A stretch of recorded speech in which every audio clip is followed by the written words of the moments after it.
오늘 소개해드릴 성인은 카푸친 클라라회의 성녀 베로니카 줄리아니입니다. 베로니카 줄리아니는 예수 그리스도의 오상을 받은 신비가이자 관상생활과 신비신학에 대한 통찰력이 뛰어났던 성녀입니다. 특히 그녀가 남긴 일기는 하느님을 향한 여정의 극적이고도 열렬한 체험을 직접적으로 알려줍니다.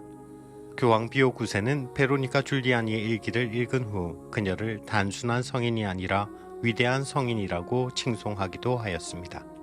베로니카 성녀는 1660년 12월 27일 페사로와 우르비 지역의 메르카델로 슬 메타우로에서 태어났고 우르술라라는 이름으로 세례를 받았습니다. 우르술라는 유아기부터 신앙에 있어서 아주 특별함을 보였다고 합니다. 태어난 지 몇 달이 되지 않았을 때부터 그녀는 성모와 예수님, 성인들의 성화나 성상을 찾기 시작했으며 갓 걸음을 떼었을 때는 누군가 자신에게 성모자의 성화를 보여달라고 울기도 하고 성모자상을 향해 예수님, 저는 당신의 것이고 당신은 저의 전부입니다 라고 말했다고 합니다. 그때 예수님께서 나는 너의 것, 그리고 너는 나의 것이다 라고 대답했다고 합니다.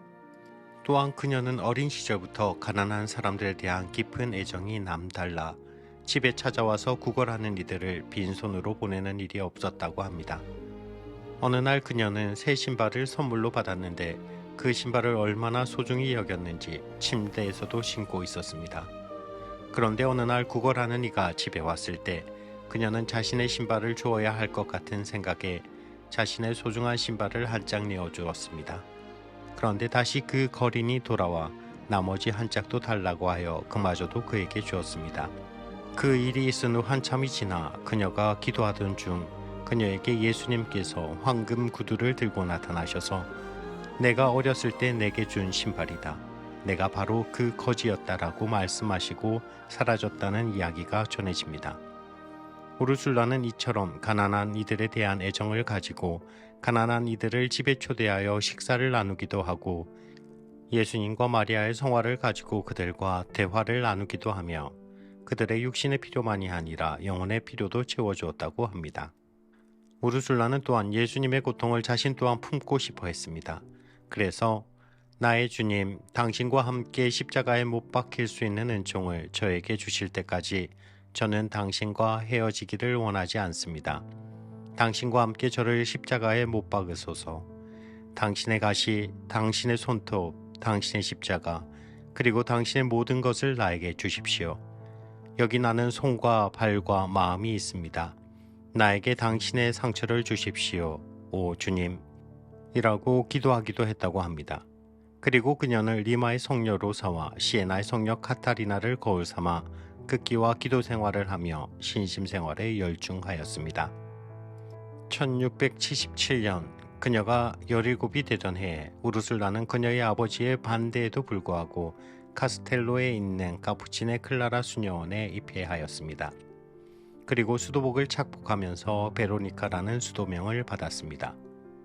베로니카는 초기에는 수도원에서 부엌과 제의실, 의무실 등에서 봉사하며 그리스도의 순환에 대한 참회와 헌신의 삶에 집중했습니다.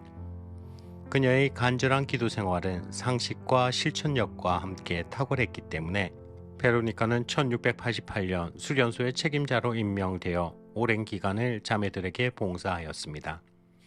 베로니카는 수련 자매들에게 단순함의 정신을 불어넣고 겸손의 굳건한 토대를 마련하기 위해 노력하였습니다. 그녀는 신앙의 진리와 수도원의 회칙을 가장 안전한 길잡이로 삼아 수련자들을 완덕의 길로 인도했으며 비정상적인 것들과 무익하고 사변적인 책을 읽는 것을 멀리하도록 권고하였습니다. 이러는 동안 베로니카에게는 특별한 일들이 일어났습니다. 그녀는 신비로운 은총을 받기 시작했는데 고통받는 그리스도의 환시를 수없이 보았다고 합니다. 1681년에는 예수께서 나타나시어 머리에 가시관을 씌워주시는 신비 체험을 한 후 그리스도의 가시관의 흔적이 그녀의 머리에 나타났습니다.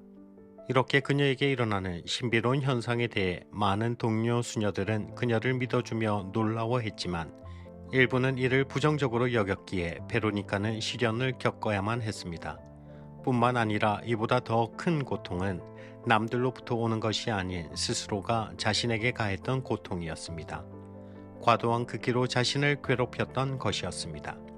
훗날 그녀는 그녀의 얘기에 자신의 이러한 행동을 미친 짓이라고 비판하였고 스스로에게 했던 가혹한 극기와 행동은 1697년 성금요일에 그리스도의 오상을 받은 후 점차 사라졌다고 회고했습니다. 하지만 그녀에게 나타난 이 신비로운 현상을 그 당시 지나치게 정통적 사고방식에 젖어있던 교회 당국은 의심의 눈으로 바라보며 그녀를 시험에 들게 하였습니다. 그녀는 수련장의 위치에서 물러나야 했으며 감금된 생활을 해야 했고 성찬례에 참여하는 것도 금지되었으며 주일과 축일에만 성당문 근처에서 미사를 참석할 수 있는 등 많은 제약과 시험을 거쳐야만 했습니다. 베로니카의 오상과 관련하여 의심의 눈초리로 감시하며 많은 징계를 내렸던 교회 당국은 베로니카에 대한 고발이 취해진 지 근 20년이 다 된 1716년에 그녀에게 취한 모든 징계를 취하하였습니다.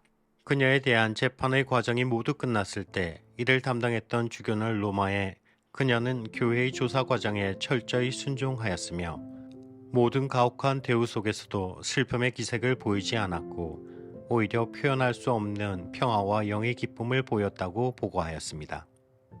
그녀에 대한 교회의 이러한 결정이 내려지자 베로니카의 공동체의 자매들은 그녀를 수도 원장으로 선출하였습니다. 베로니카는 그녀가 죽는 날까지 수도 원장으로서 자매들에게 봉사했고 공동체를 개선하기 위해 노력했습니다. 1727년 그녀의 육신의 고통은 점점 심해졌는데 그때 그녀는 몸과 마음과 영의 세 단계의 연옥을 통과했다고 합니다. 그리고 자매들을 불러 나는 사랑을 발견했습니다.